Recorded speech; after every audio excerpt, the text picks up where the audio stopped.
We are live tonight. This is Standing for Truth coming to you.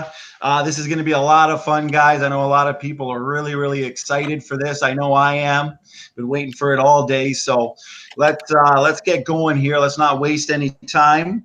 I want to thank Bill Ludlow for joining us today for this discussion, as well as NephilimFree and Mattman. We're going to have Mattman / Raw Matt moderating. I'll be hosting, of course. Bill, if you wanted to say just a couple things, and then Neff as well, and then we'll get right into the openings.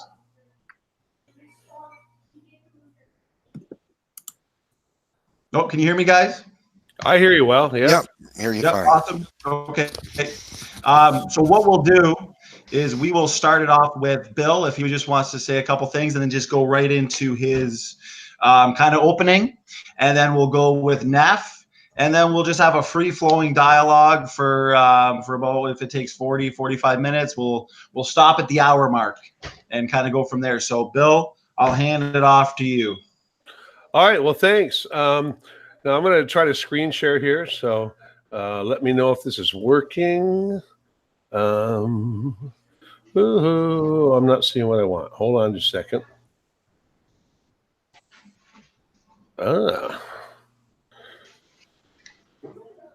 Okay. Now give me just a second here. For some reason, this isn't coming up as a Google Hangout in like a separate window. It's coming up in the regular tabs, but that should be all right. Okay, can you see my screen share here? Yep, we see it. All right, yeah, awesome. You can see it. Okay. All right. Well, what I agreed to was not so much a debate. I'm really not interested in debating this. But NephilimFree, he made a couple videos about me here in response to, one was in response to my debate with Kent Hovind, where he claimed that I was ignorant and that I didn't know that creationists believe that there are more than one layer of the flood. He, for some reason, thought that I was talking about a single flood layer.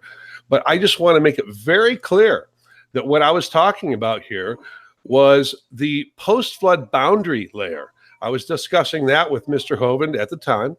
I was not discussing a single layer that had anything to do with the flood. In fact, if I go to the next slide here, this is what we were talking about. That was the video that he made on that. So then he also did another video after I responded in a video titled Trying to Help Bill Ludlow Understand Geology, where he claimed that there is only, that all the layers of the geologic column were laid down by Noah's flood, that there wasn't a post-flood boundary. Now, I'll agree with him 100% that there wasn't a post-flood boundary because there never was a flood. But I found it really interesting that he would claim that every single sedimentary layer found around the world was laid down by Noah's flood, because no other creationist believes this. When I talk about the post-flood boundary, I was talking about articles from, let's say, ICR here, where they talk about a post-flood boundary. They try to determine it. They've actually been going back. They were going back and forth. This was last year, but they've been going back and forth with CMI, creation.com there about the post-flood boundary. They can't agree on this. None of the creationist organizations can agree on this. They will talk about post-flood boundary anywhere from usually around the KPG, or it used to be called the KT boundary, anywhere from there up until somewhere around where we see the Ice Age. But they won't agree on which layer it is in between that. Now, Answers in Genesis also weighs in. They talk about the post-flood boundary. So we're talking the three major creationist organizations there. They're talking about a post-flood boundary. Here is Paul Gardner. I've run into Paul on Facebook a couple times. He has some stuff on ResearchGate. By the way, I have some stuff published on ResearchGate too, some of the work that I've done. But he talks about where's the post-flood boundary. Okay, he's claiming that it's probably in the most consider the Mesozoic sediments to have been deposited by the flood, but he's claiming a different layer there.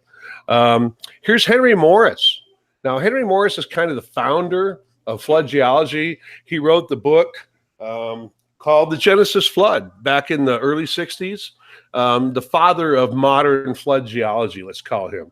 Okay, he says, one can, of course, find many difficulties in applying flood geology to the entire geologic column. These becomes especially troublesome in trying to correlate all the local columns of the world with each other, and all within the context of one global flood. Okay, now evidently, Vern is his name, right? Is equating the entire geologic column with a global flood. I'm going to ask him to explain why.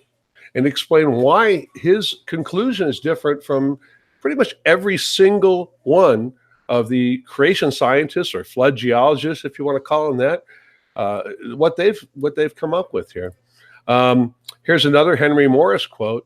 And from the viewpoint of biblical catastrophism, this makes it very difficult to determine precisely which deposits were laid down in the deluge proper, and which are attributable to the disturbed centuries after the flood. So again, we're just confirming that he believes that not all the layers in the geologic column were laid down by Noah's flood.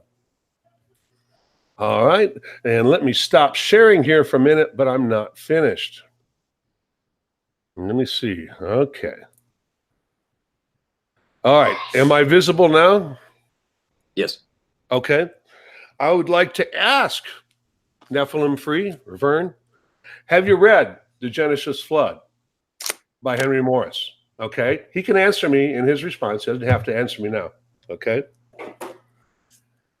Have you read the Journal of Creation, where they talk about various layers in Noah's flood?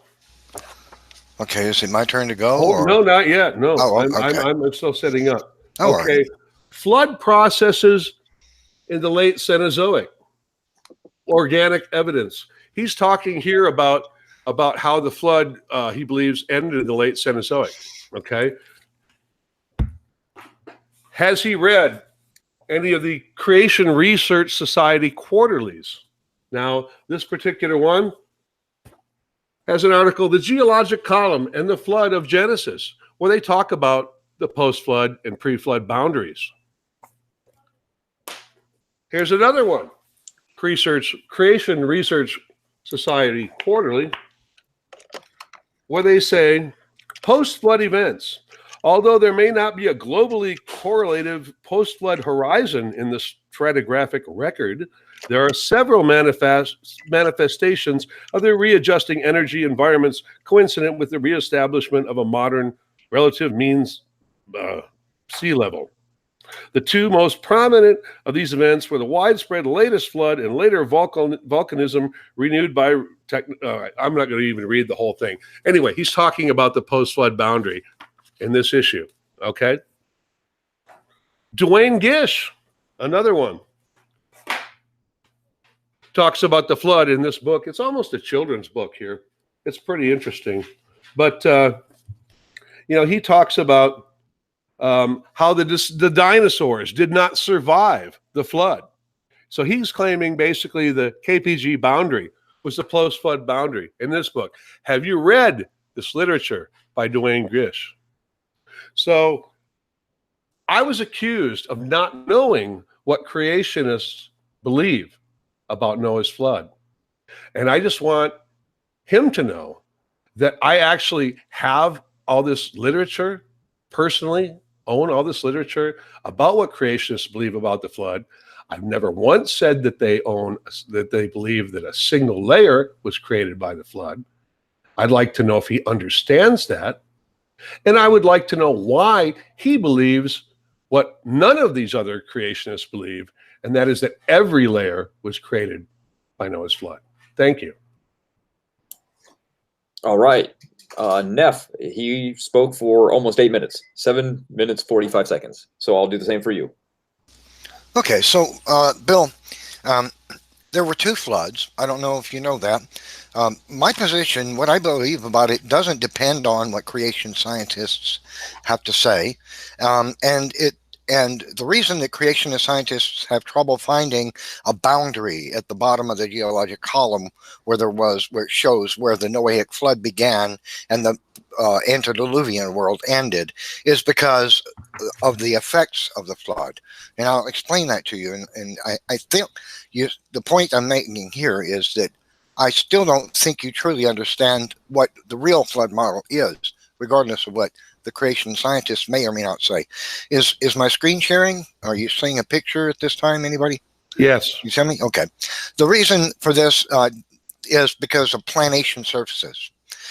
This is what massive sheets of water do to the earth when they're flowing off of it at anywhere from 30 to 100 miles per hour. They shear it flat. They remove everything, just like we see with tsunamis, like what happened in Japan. They just shear it flat. Okay, so what happens when this takes place is whatever soils or materials are present in that area at that time get completely uprooted and moved anywhere from hundreds of kilometers to tens or hundreds of miles and redeposited somewhere else. So we should not expect to find a single layer, a stratum, or a series of stratum, of facies in the geologic column where we can say, oh, look, the flood of Noah started there and the antediluvian world was here. Because if you read the scriptures, you'll see that God raised the continents out of the waters. That's how he created the world. When he did that, there's going to be planation surfaces created. Massive sheets of water are going to flow off the continents before the flood of Noah. The flood of Noah was 1,670 some odd years later. So there's going to be a lot of sedimentary strata created at that time. There's going to be some, at least, created at that time. Materials uprooted and laid down somewhere else. That's the antediluvian world. Then comes the flood. Hey, the flood of Noah does the same thing. Is it going to be possible for anybody to look at the geologic column and say, right here is where the flood of Noah began? Because of this? Absolutely not. No creationist scientist should expect to be able to find a layer in the earth and say that's where the flood took place because of this. So I hope that helps you understand what should be considered the true flood model. But look, here's 30 of just a cursory look at the evidences for the flood.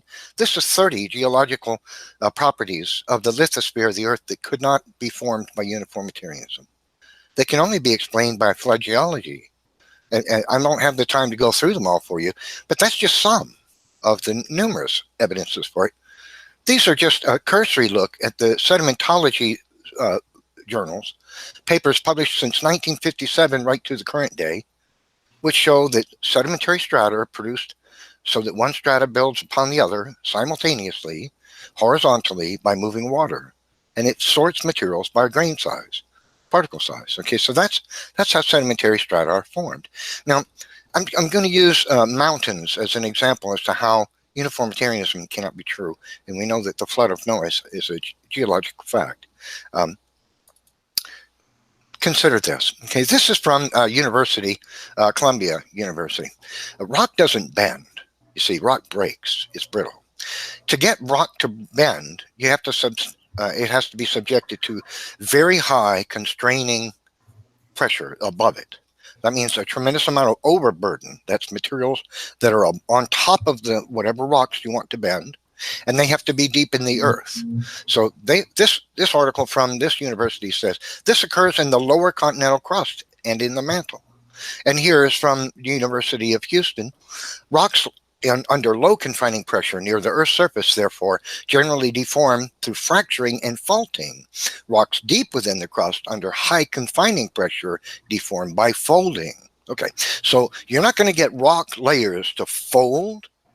You're not going to get recumbent folds. You're not going to get parabolic recumbent folds. You're not going to get chevron folds unless that material is down deep in the earth. Now, the problem with that is that mountains, well, we find fossils in the mountains.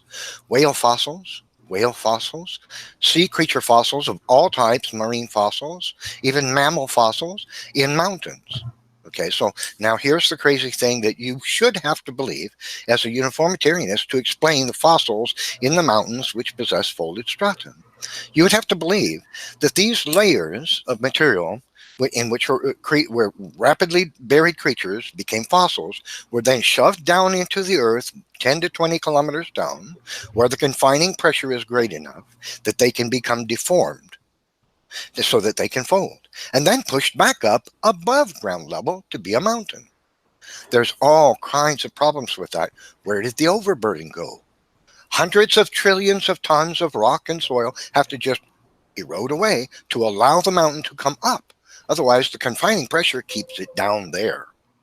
And that's just a nonsense idea.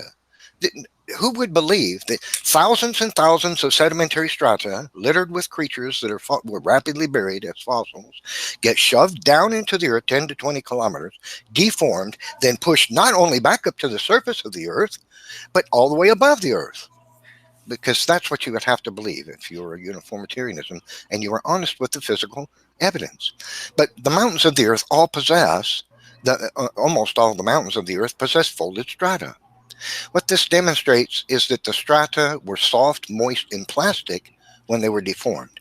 They were pushed up out of the earth, not pushed down into it 10 to 20 kilometers where rock can be deformed by high temperature and pressure and confining pressure, and then pushed up out of the earth to be a mountain.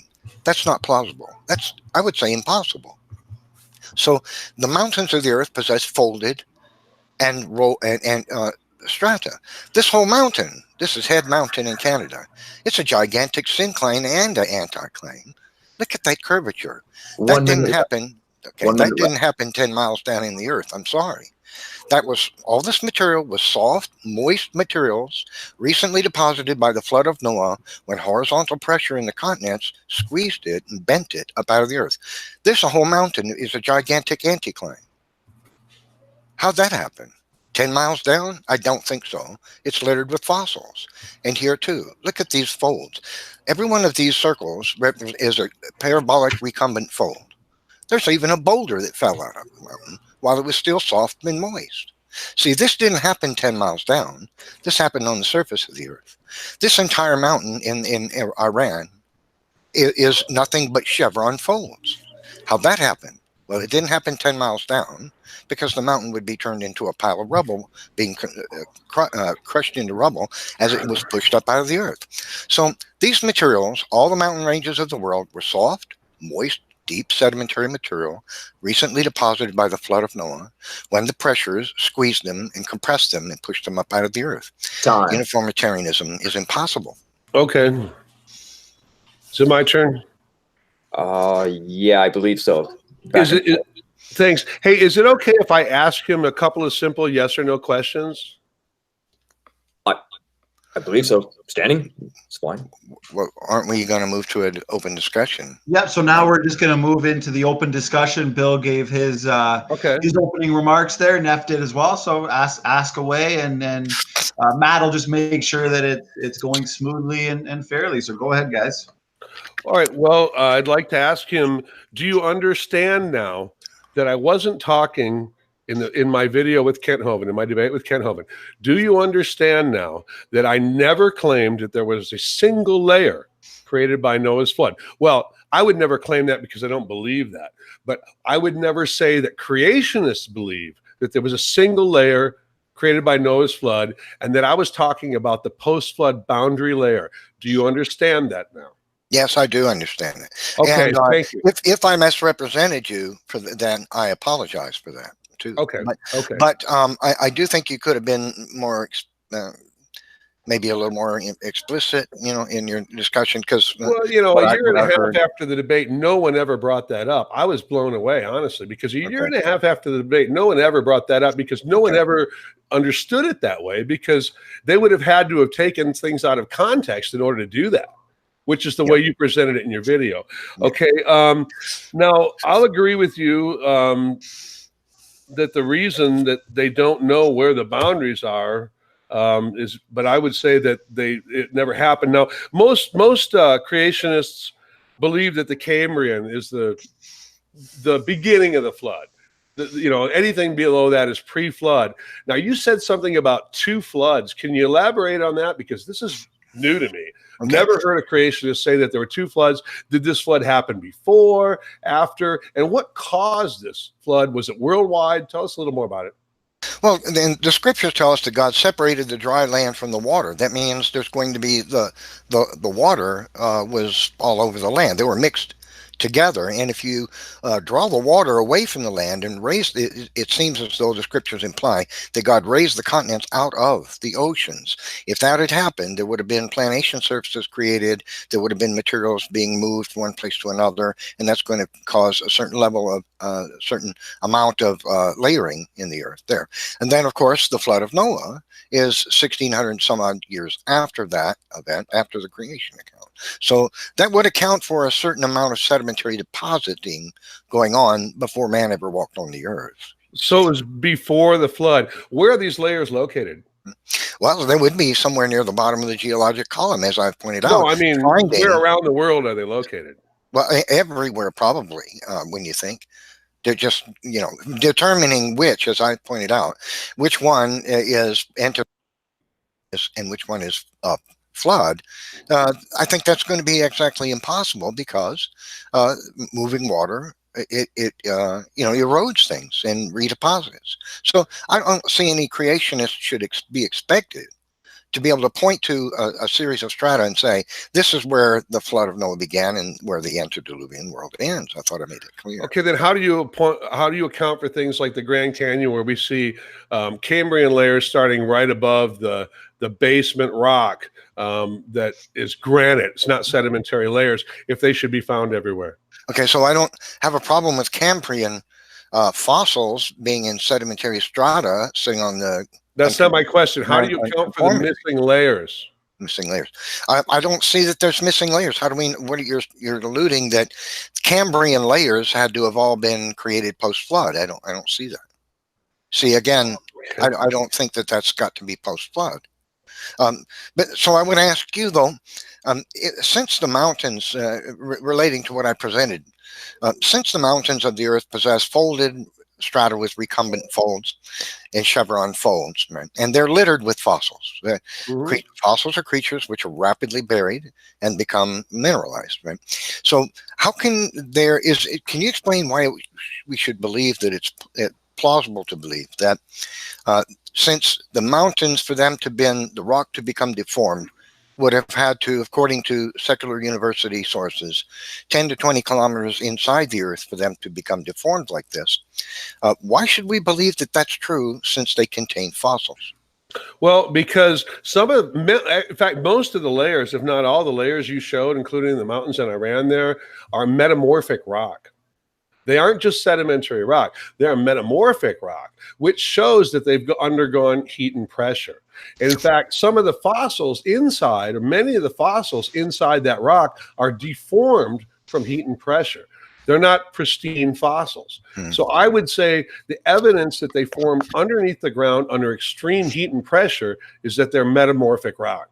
Well, now, when you say deformed fossils, I've not seen a photograph of one of them. I've looked. I've never seen anybody be able to present to me a fossil that's been deformed by heat. And secondly, there's plenty of them. But secondly, that really, I don't think, answered my question. Since you're now believing, you're telling me, I'm asking you why it's logical to believe that these materials became sedimentary strata littered with fossils, got pushed down or sucked down into the earth 10 to 20 miles, deformed, and then pushed back up above the surface of the earth to become a mountain. Do you realize now, if we did this with all the mountains all over this world, what kind of trampolining you would expect to be going on all over the earth? Do you really think that's plausible? How is that plausible? Well, we don't see it in all the mountains all around the world, but the specific examples that you showed were pretty much all metamorphic rock.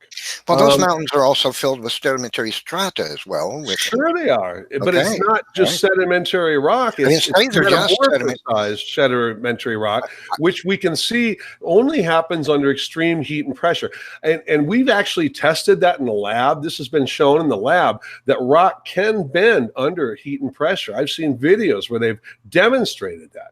But again, I think the biggest problem is if you have a mindset that can only conceive of an Earth that's 6,000 years old, it just blows your mind to try to think of how would these things fold? How could they be kilometers under the ground and then rise up again? But we're talking, this happened over hundreds of millions of years. Hundreds of millions of years since those Cambrian fossils were laid down, later were folded underneath the Earth, were pushed up by plate tectonics, and then hundreds of millions of years of erosion. You know, people bring up all the time the fossils, sea fossils or clams or whatever on the top of Mount Everest. What they don't realize is that those same fossils are inside Mount Everest.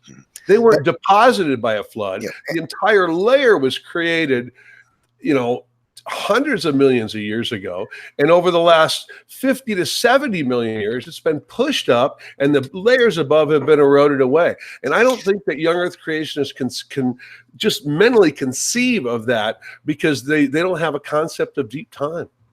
Yeah, Bill, I don't think you're understanding how, that's the thing, is the point is, it seems so laughable to believe that, you know, so many deep layers of sedimentary strata get sucked down into the earth 10 to 20 miles deep, then deformed with fossils in them, and then pushed back up, and this doesn't turn the mountain into a pile of gravel.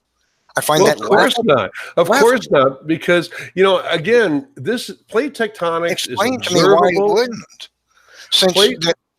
Bill, here's the thing. It has to be deep in the earth or the pressure causes it to break, right? Exactly. Okay, so the mountain, hold on. So the mountain is being pushed back up out of the earth from 10 to 20 kilometers down. And you're telling me it's not reduced to rubble by the time it reaches above the surface of the earth? Tell me why it would be. Tell me why it would be. Because rock breaks. It does not bend unless it's Why is subjected. rock that's being pushed up, once it's folded, going to break? Because it's subjected to the same horizontal It's pressure being, all no, the way. it's It's being going pushed all the up way from up. below now. It was being pushed together like this. Now it's being pushed up from down below up. Why is it going to fall apart? Well, because it has 10, Bill, if it's 10 miles down, are you saying there's no overburden on it? What's going to keep it from coming back up? No, I didn't say that. Okay, so I'm asking you. It would have to be covered with a tremendous amount of overburden. Otherwise, it's going to follow, just like water, the path of least resistance. Please, Bill, let me finish the sentence before you stop, okay? So it needs to be covered with a tremendous amount of overburden, as so it can be pushed up. Otherwise, the water, just like water, it follows the path of least resistance and it rises right on up. Okay, so for it to become folded, it has to then be covered by an enormous amount of overburden that keeps it down there 10 or 20 kilometers down. Because otherwise, when it's subjected to the horizontal pressure, instead of being deformed and remaining down there, it just comes up. See, but that's not what happened. To become deformed, it has to be covered with a tremendous amount of overburden, confining pressure to keep it there. Is anyone timing this? Is anyone timing this? Then as it comes, Bill, you just got through speaking for 3.5, 4 minutes, and I didn't interrupt you. And then as the mountain is raised, you're saying the overburden magically disappears? What happened to the billions of tons, trillions of tons of overburden, and why didn't that confining pressure reduce the mountain to a pile of rubble? Are you finished? Okay. Plate tectonics is observable and measurable. Okay. We can see that there are layers being subducted today, layers containing fossils. They go underneath the earth. They go underneath other layers. Okay. Yes, these layers would be subducted, covered by a lot of layers up above. There's a lot of pressure. They go through folding. Then at times that can be pushed up, and over literally hundreds of millions of years, erosion occurs, and the layers on the top are eroded away, exposing the folded sedimentary layers that are pushed up into mountains. It's not a difficult concept. This is Geology 101. Okay. Bill, do you realize that the amount of erosion? Okay, time him this time. Go ahead, time him. All right. Neff, are you going? Or Yeah, it doesn't have to resort to that, Bill. You seem like you're the only one that wants the floor. And when I you talk about magic. No one's claiming magic here. We're talking Bill, about natural geological processes. Okay? Bill, do you realize that the amount of erosion you just described would have had to have taken place across all of the continents of the Earth? And if that were happening, the entire continent shelves would have had to have been replaced multiple times over before the mountains rose up. That's ridiculous, Bill. That's laughable what you're saying. Do you think about what you're saying, Bill? You're saying this tremendous amount of overburden, 10 to 20 kilometers of the stuff that keeps the sedimentary strata down in the Earth where it can be contorted, deformed, is then erodes away. Well, now that's not just going to happen above mountains. It's not like there's a magic man that's saying you can only erode where the top of the mountains are under there. It's going to be happening to all the continents everywhere, that kind of erosion, Bill. 10 to 20. You're telling me that 10 to 20 miles of overburden is eroding from the continents in general every 20 or 40 or 60, 80 million years? Bill, that's laughable. Come on. You don't believe that, do you? There are things called sedimentary basins where the sediment collects. We can see this happening today. There are areas that erode that are higher elevation. We can see this happening today. You know, I haven't really watched many of your videos, but I did Google you, and some of the YouTube videos with Wildwood Claire came up, and she made about 9 or 10 of them. They were awesome. Yeah, I owned her.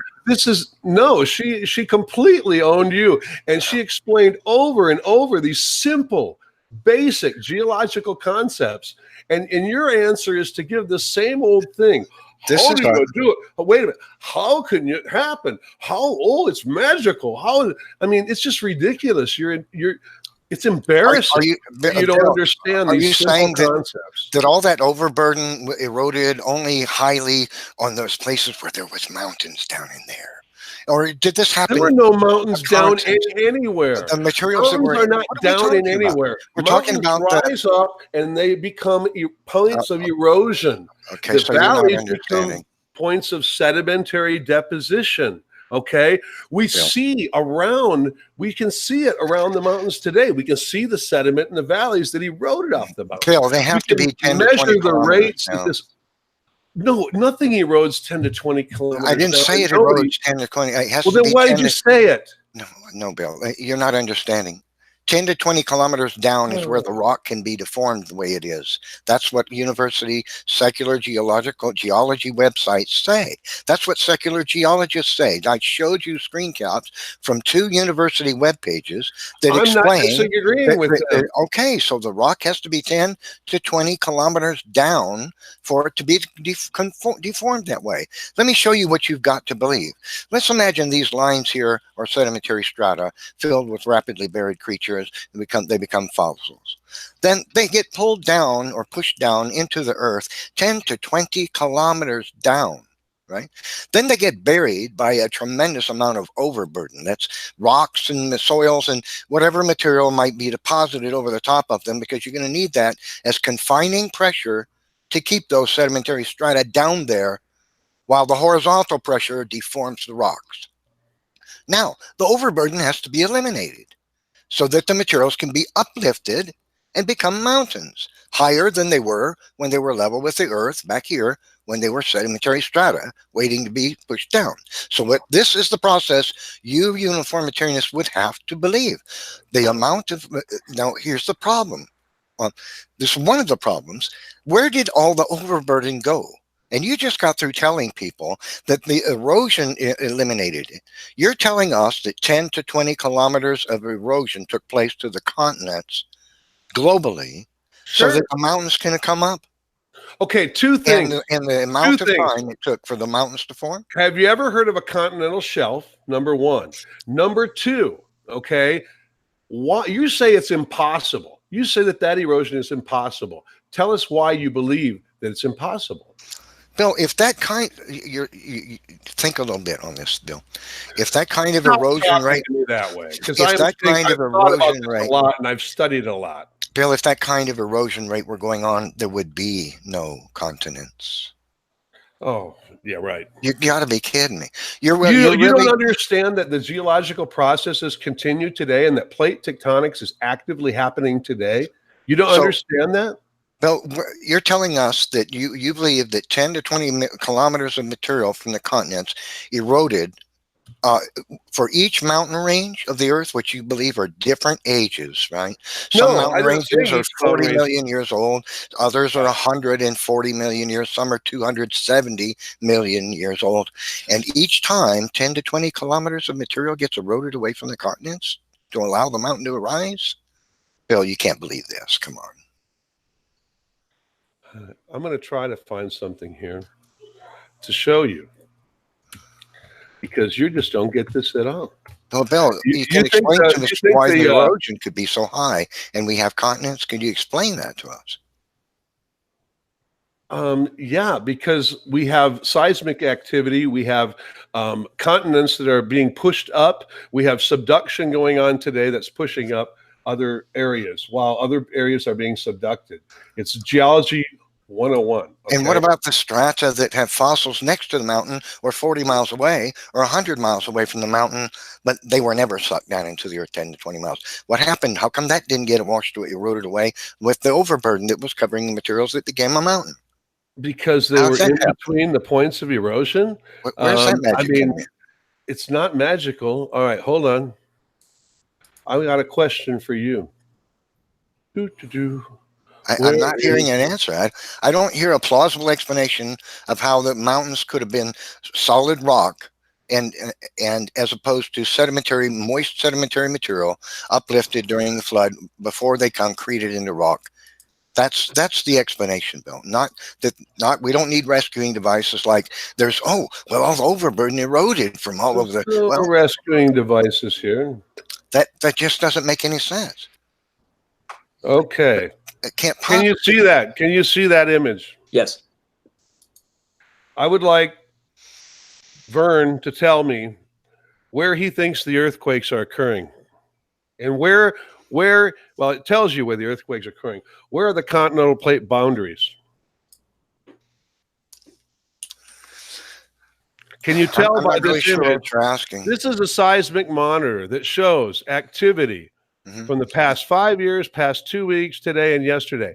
Can you tell me where the continental plates are? It's around the circles there. So what's the point? What's the point? The point is those Yeah. are points of subduction and Okay. points where things are being lifted up. Right. The reason that we don't see continents all eroding away is because we have subduction and lift going on today. We have had that going on for hundreds of millions of years. And Bill, You would never expect all the continents to erode away. Bill, No geologist would ever say that. This is something that you're making up, and it's pretty stupid. I got to tell you, it's dumb. I'm sorry. Bill, the strata that are found inside the mountains are concordant with across the continents. Do you understand that you can find the strata that's in a mountain 10 miles away? That same strata, 10 miles from the mountain. Okay. Well, more than what does that sometimes. mean? What does that mean in context of Where's what your we're talking about? erosion, your magic erosion that took the overburden away? Why didn't it take that away?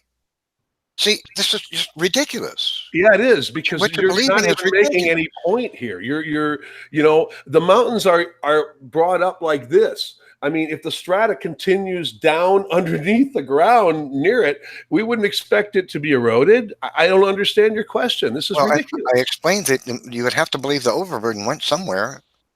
Where'd the overburden go? You said it was eroded away. Well, if that was true, it would have eroded everywhere on the continents, not just specially over the areas where the materials being formed. It becomes a mountain lake. We see areas that are eroded, and we see areas of deposition. The reason that we have a valley that is U-shaped or even flat at the basin in between mountains is it's filled with sediment from those mountains that erodes down. This is Geology 101.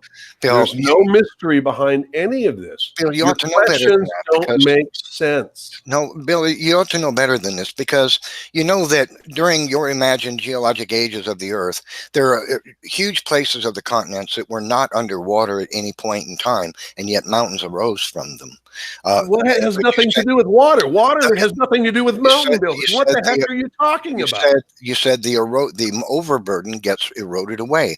Why didn't Right, hey guys, this is going nowhere. This is why going didn't it erode the thousands? He's talking gibberish here. This is not geology. This is not even creationism, flood geology. He hasn't explained why he believes that the entire geologic column was laid down by the flood. I gave you all these different examples of all these people that say that he's wrong about that, and they're creationists. Now, I believe that they're all wrong, but he hasn't given us a reason why he's right and they're all wrong. Well, if you were listening, you'd understand that I had just explained to you that the mountains of the earth were all soft, moist sediments that were deformed by horizontal pressure in the continent. Has nothing to do with what I was talking about. And they could not have been.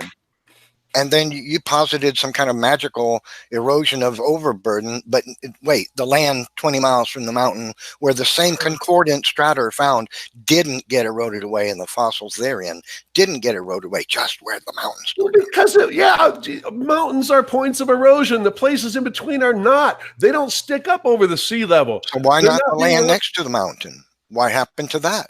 It's being covered by sediment coming off the mountain. You don't understand this? It's being covered by materials coming off the. But wait, you say it's eroding too.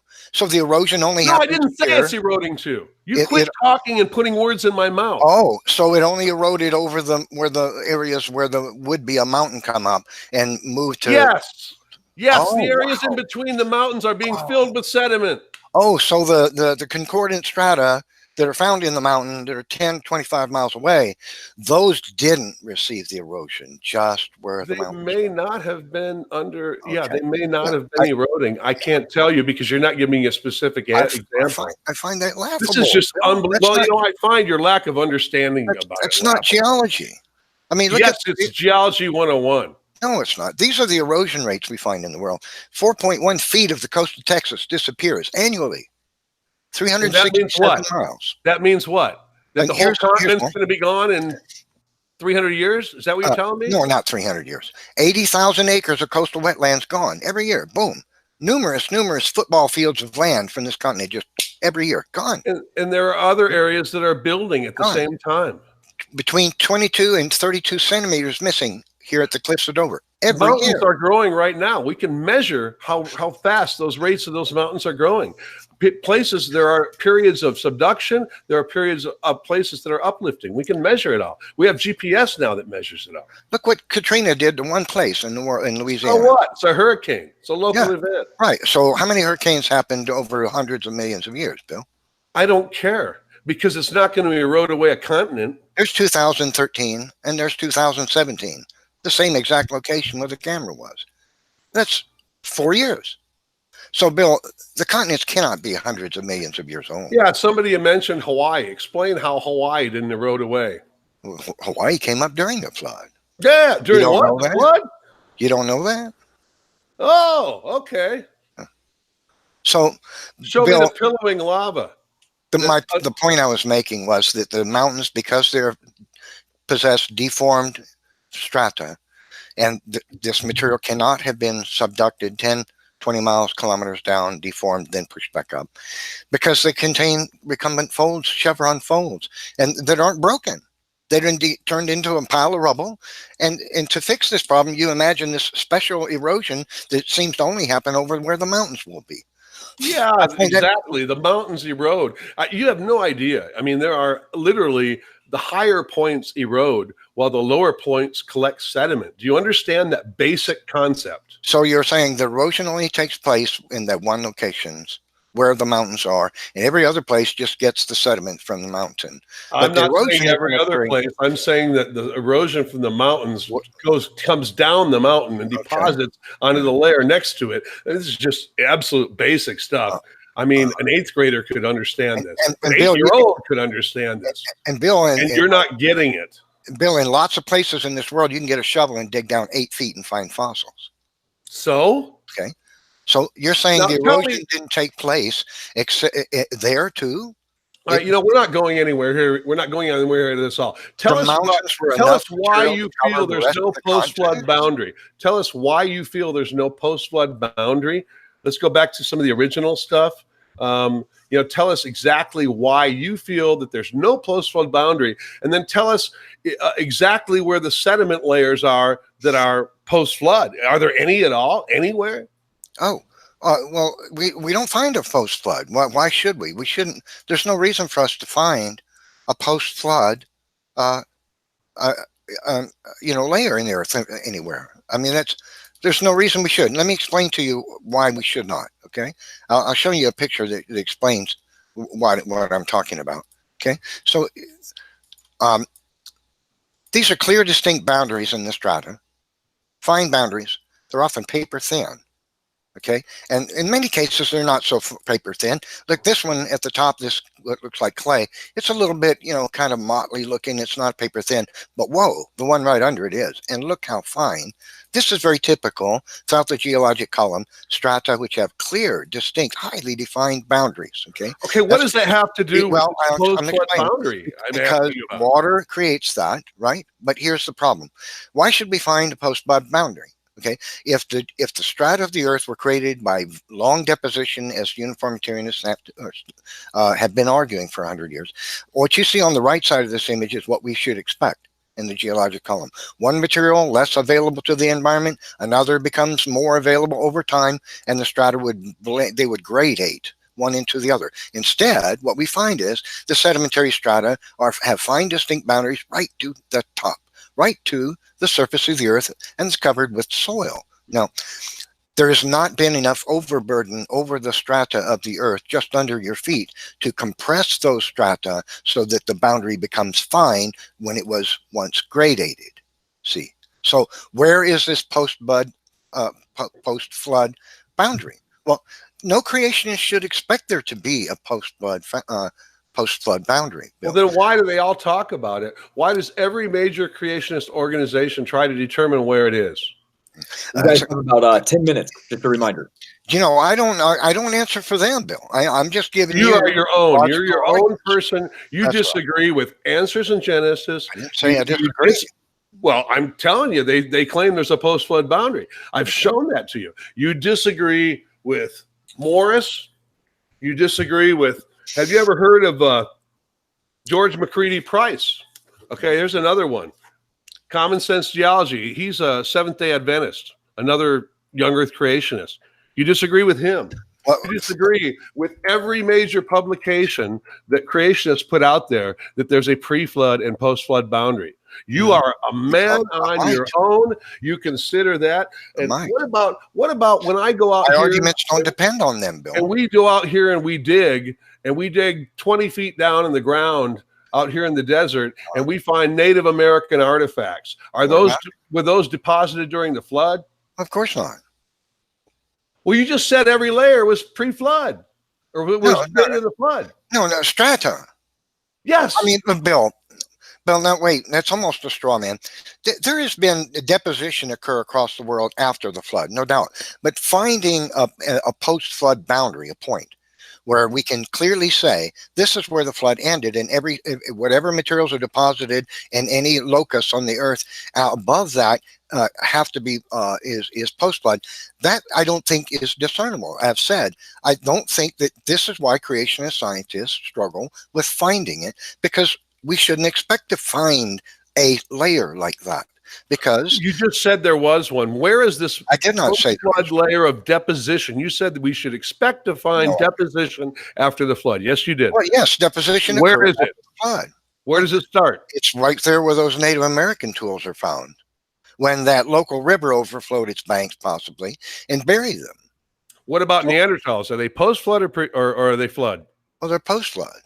Okay, so they are those layers, those sedimentary layers, separate layers that we find Neanderthals in Europe and in Asia that are separate from layers above and below are post-flood. Bill, no creationist says deposition hasn't occurred since the flood. But the materials that are on top of the earth are all materials that were deposited by the flood. They can get moved around by a local flood after the flood. I'm talking about layers that are part of the earth. I don't know what you mean about on top of the earth. I mean, what about going back a little further? Homo heidelbergensis, Homo erectus. Are those layers deposited by the flood, or are those post-flood layers? Well, if those are extinct ape species, and they're found, if they're what you're calling a hominid, those are likely pre-flood. Well, then where do you determine that boundary between what's pre-flood and post-flood? I'll try to explain again. There is no boundary where we can point. Well, you just said that Neanderthals are post-flood, and you said that Homo erectus is pre-flood. Show me the boundary. You're saying there's no boundary. How can there not be a boundary? This is absolutely nuts. Bill, deposition occurs. Nobody argues it doesn't. But we're not, because a local flood buries some Native Americans' tools, 4,000 years ago or 1,800 years ago, doesn't mean that's we can find a flood layer somewhere. Okay, the materials that, let me explain this to you. When a flood does that and buries some Native American tool somewhere in the ground, and archaeologists go dig it up, 12 feet down or 8 feet down, and somewhere, the materials they're digging up were deposited by the flood. Okay, well, I'm going to agree with you. They've been moved around maybe by local floods since the Noahic flood, but those materials settled out of the waters at the end of the flood. Do you understand what I'm trying to say? Not a word. And no. I'm going to agree with you that there's no pre-flood boundary, there's no post-flood boundary, because there never was a flood, and that's a fact. And you have made absolutely no case here. At least you understood. You made a video full of misinformation about me, about my debate with Kent Hovind, and said that I believe that there was one layer made by the flood. I think I've shown that to you, that was wrong. I think I've shown you that I've done my research on creationists, and I know more about what creationists teach about this flood than you do. Even though you're all wrong, I know more about it than you do. No, Bill, I've made a solid case that since the mountains of the earth were soft sedimentary plastic materials that were uplifted, and they could not have been subducted, deformed, and covered with No, you've offered an argument of incredulity where you said that it's magical and there's no way it could happen, because you never offered a reason why it could happen. Uniformitarian processes cannot have made the mountains of the earth. They had to have been made when there were soft sedimentary materials. If that's true, the flood of Noah is a fact. See, I have just touched upon one thing, just the mountains, and shown with the mountains that the flood of Noah is a fact. And hey, all you did was do a closing each. You want to individually go up and do a closing before? Well, we can if Bill wants to. It doesn't matter. Would you like to say something? Well, I pretty much did my closing just a few minutes ago here, but I'm just going to stress again that he keeps saying that we think it was magical that these things eroded. He says that there's no way they could have eroded. It's just an argument from incredulity here, his personal incredulity, because geologists understand how this happens. I understand how this happens. And again, his mind is not conceiving of deep time. It's not conceiving of millions of years required for this to happen. Therefore, he doesn't understand it. And to him, it could have never possibly happened. But he didn't make any case that it didn't happen. Oh, so I have to conceive. I have to use my imagination, you see, to imagine the deep time explains it. And the overburden gets eroded, but the rest of the stuff doesn't. Let me share with you one more thing that we can know that the flood of Noah is a fact. Here's a mountain, and here's a newly formed river that's flowing into it. Are we going to introduce new things in our closing? Is that what we're going to do? Well, if you want. No, I think we need to cover what we said and summarize. I don't think we should be introducing anything new in our closing. Well, you did. You mentioned videos outside this. In my closing, I summarized what we talked about and told why you were wrong. I didn't bring up anything new. Okay, so I'll summarize.